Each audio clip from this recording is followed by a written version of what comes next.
Welcome back. MDMK chief Vaiko was all for promoting tourism in the state, urging the government to roll back tax on vehicles.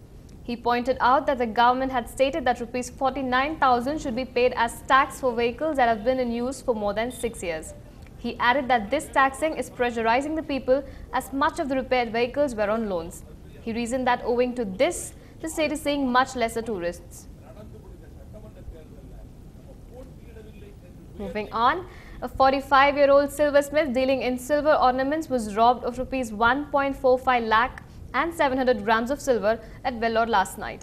According to the police, the silversmith Dinesh, a Saurashtrian from Salem, had kept the cash and the silver in his car, locked it and went in search of a mechanic when his vehicle broke down. When he returned to his car with the mechanic, he found the cash and the silver missing. Based on a complaint from Dinesh, the police registered a case and began investigating.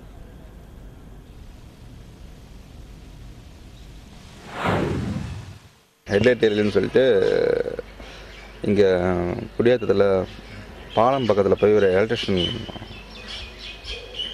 பாலம் பக்கத்தில் ஒரு கடையில் போய் கேட்டேன், இங்கே car mechanic யாருன்னு கேட்டேன்.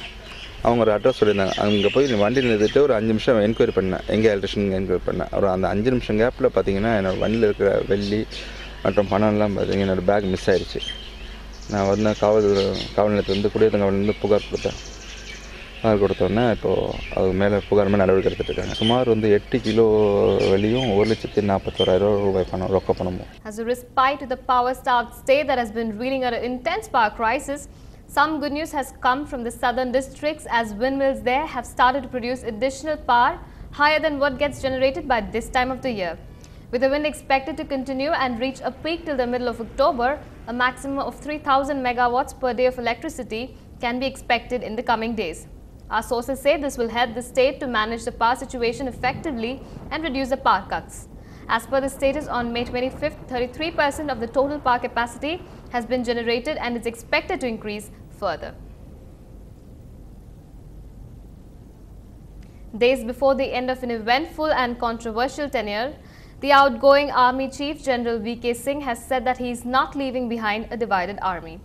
General Singh has opened up in a manner which he has not done before and has clarified many issues that have remained unanswered till now. In his extended conversation, General Singh denies that he is leaving behind a faction-ridden army. He adds that the army is not a monarchy and there cannot be a succession plan. On the subject of his post-retirement plans and when asked whether he would join politics, General Singh says his options are open.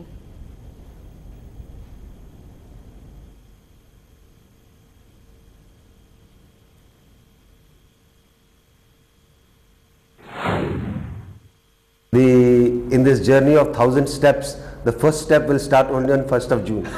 Okay, but will it also will that step take you towards politics?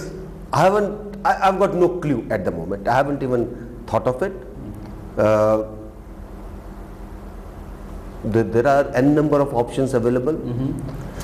Which one ultimately you decide on, only time will tell. Because you got an offer from the Team Anna organization. That is okay. You have all kinds of offers will come. You have to decide. Criticism which one is increasingly hearing and maybe hearing much more as days go by is that you are going to leave a faction-ridden army, a divided army when you leave your office. I really don't know. When I go around, when I talk to people, I talk to my men and I talk to my officers, I don't find any factions, I don't find any feuds, I don't find any divide. I think a lot of people use their imagination to, invent certain things and then put it out there. I don't think that is correct. Let me also say, most of the army, most of it, does not feel it this way. Okay. There may be some disgruntled people in a 1.3 million strong army. Like any other organization, you will have some people who are disgruntled, some people who will bellyache, some people who will crib. Well, that's part of it. Team Anna has accused top UPA government ministers, including Prime Minister Manmohan Singh, Finance Minister Pranab Mukherjee and Home Minister P. Chidambaram of corruption. Targeting 15 UPA ministers in their report, Team Anna has asked for a special investigation team to be formed to probe the charges and has named 6 judges to look into the allegations. The 15 ministers named by Team Anna are Manmohan Singh, P. Chidambaram, Pranab Mukherjee, Sharad Pawar, S.M. Krishna, Kamal Nath, Praful Patel, Vilasrao Deshmukh, Veerbhadra Singh, Kapil Sibal, Salman Khurshid, G.K. Vasan, Farooq Abdullah, M.K. Aragiri and S.K. Shinde. BJP leader Sushma Swaraj criticized the media for tampering facts and molding the country in any manner they want to. Swaraj said that she herself mentioned on a networking site that she was going to meet a father figure in Ghaziabad, but the media twisted and misinterpreted the whole facts. Swaraj added that despite the controversy, she felt honored to be a part of the program. Swaraj also stated that everything that happens in the country is generally put on by the government.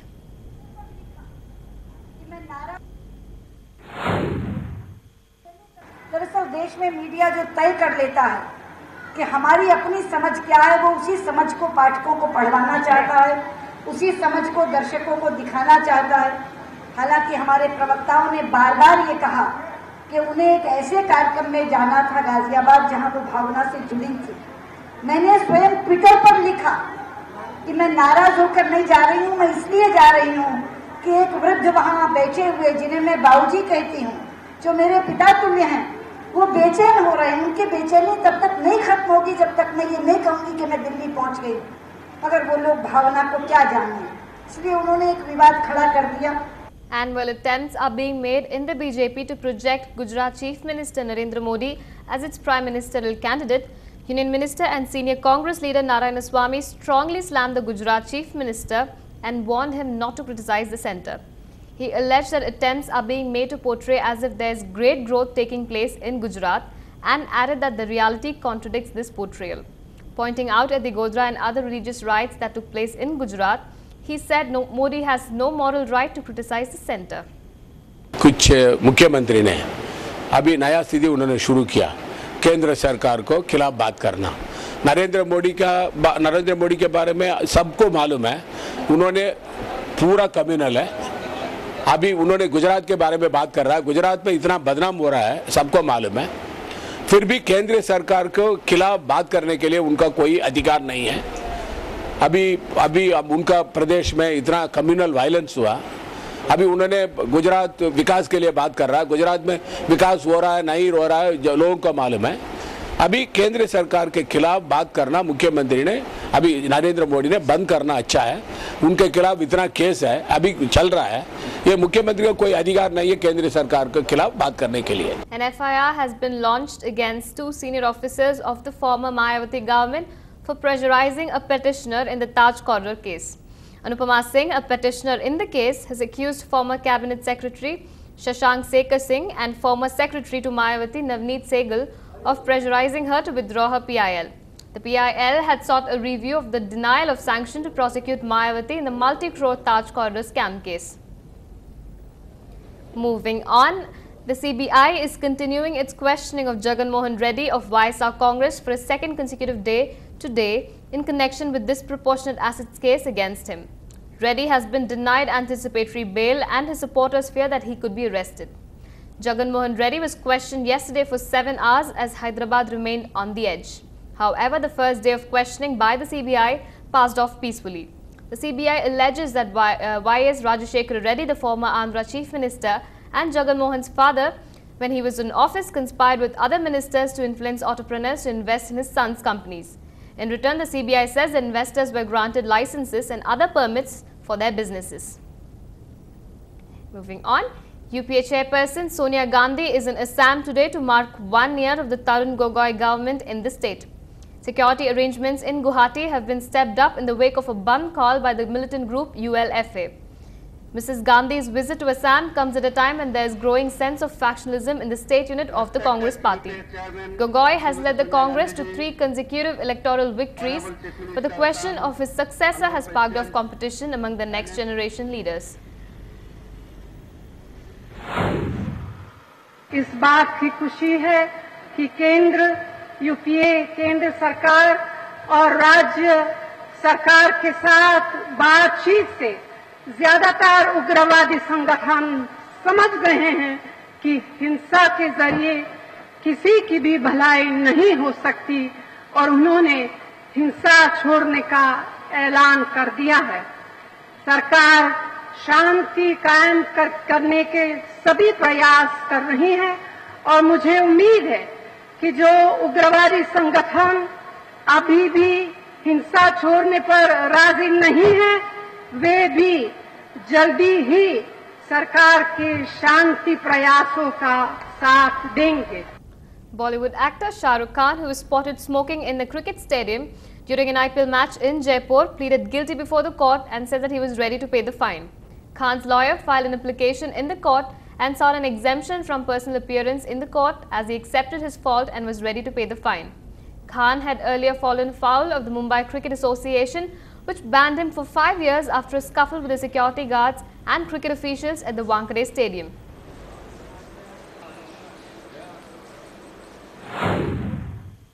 Shahrukh Khan की तरफ से जरिए advocate जुर्म स्वीकार की दरखास्त पेश हुई है और बाजवा साहब ने और जेटली मैडम ने अपना वकालतनामा पेश किया है। जुर्म स्वीकारोक्ति की दरखास्त शाहरुख खान ने कोर्ट में जरिए एडवोकेट के लिए निवेदन किया है। मैंने उसका ऑब्जेक्शन किया और मैंने रिप्लाई के लिए 21 जून नेक्स्ट डेट ली है। उनके वकील ने कहा कि साहब ये पेटी ऑफेंस है जिसमें 100-200 रुपये जुर्माना है, हम जुर्म स्वीकार कर रहे हैं तो इसलिए उसकी बुलाने की क्या आवश्यकता है, जरिए एडवोकेट 100 रुपये जमा करके फ्री कर दें। We'll move to a short break now. Stay with us.